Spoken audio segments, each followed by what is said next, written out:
नमस्कार, आप देख रहे हैं संवाद 365 और मैं हूं आपके साथ दीक्षा गौतम। उत्तराखंड विधानसभा में यूनिफॉर्म सिविल कोड यानी यूसीसी बिल पास हो गया है। इसी के साथ यूसीसी बिल पास करने वाला उत्तराखंड आजाद भारत का पहला राज्य बन गया है। बता दें कि सीएम पुष्कर सिंह धामी ने 6 फरवरी को विधानसभा में ये बिल पेश किया था, जिसके बाद बुधवार को यूनिफॉर्म सिविल कोड विधानसभा में ध्वनिमत से पारित हो गया है। बिल पास होने के बाद अब इसे राज्यपाल के पास भेजा जाएगा, जहां राज्यपाल की मुहर लगते ही ये बिल कानून बन जाएगा।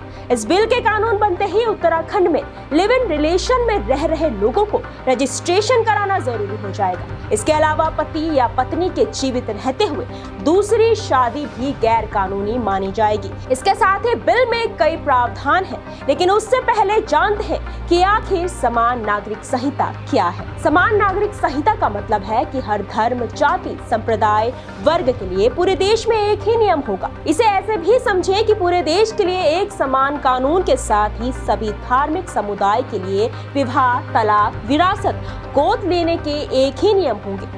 भारत में अब तक सभी नागरिकों के लिए एक समान आपराधिक संहिता है, लेकिन समान नागरिक कानून नहीं है। समान नागरिक संहिता संविधान के अनुच्छेद 44 से उपजा है, जो संविधान के नीति निर्देशक तत्वों में शामिल है।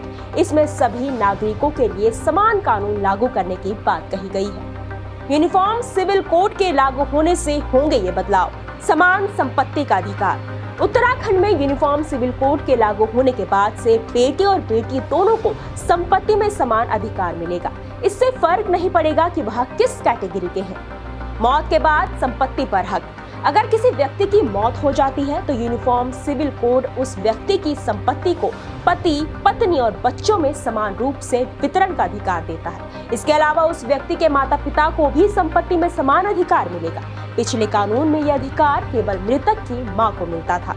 समान कारण पर ही मिलेगा तलाक। पति पत्नी को तलाक तभी मिलेगा जब दोनों के आधार और कारण एक जैसे होंगे। केवल एक पक्ष के कारण देने पर तलाक नहीं मिलेगा। लिव इन का रजिस्ट्रेशन जरूरी। उत्तराखंड में रहने वाले कपल अगर लिव इन में रह रहे हैं तो उन्हें इसका रजिस्ट्रेशन कराना होगा।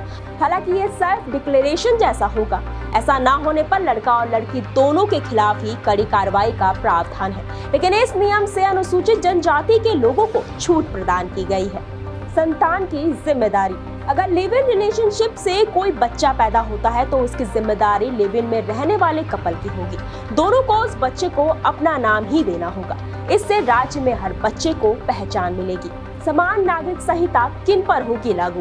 राज्य के सभी निवासियों के साथ ही राज्य सरकार के सभी कार्मिकों, राज्य में कार्यरत केंद्र सरकार या उसके उपक्रम में कार्मिकों, राज्य में 1 साल से निवासरत व्यक्तियों, केंद्र और राज्य की योजनाओं के लाभार्थियों पर ये लागू होगा।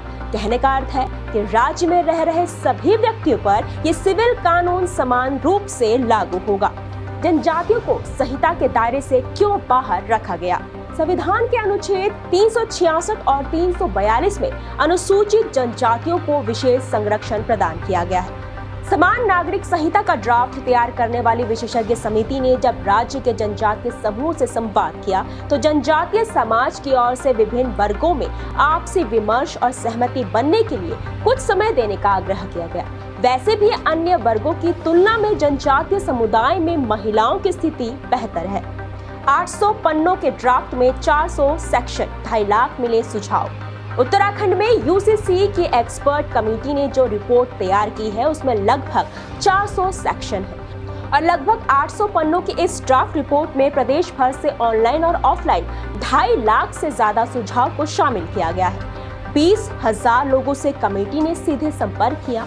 इस दौरान सभी धर्मगुरुओं, संगठनों, राजनीतिक दलों, कानूनविदों से बातचीत की गई है, जिनके सुझावों को कमेटी ने ड्राफ्ट में शामिल किया है। समान नागरिक संहिता की आवश्यकता क्यों है?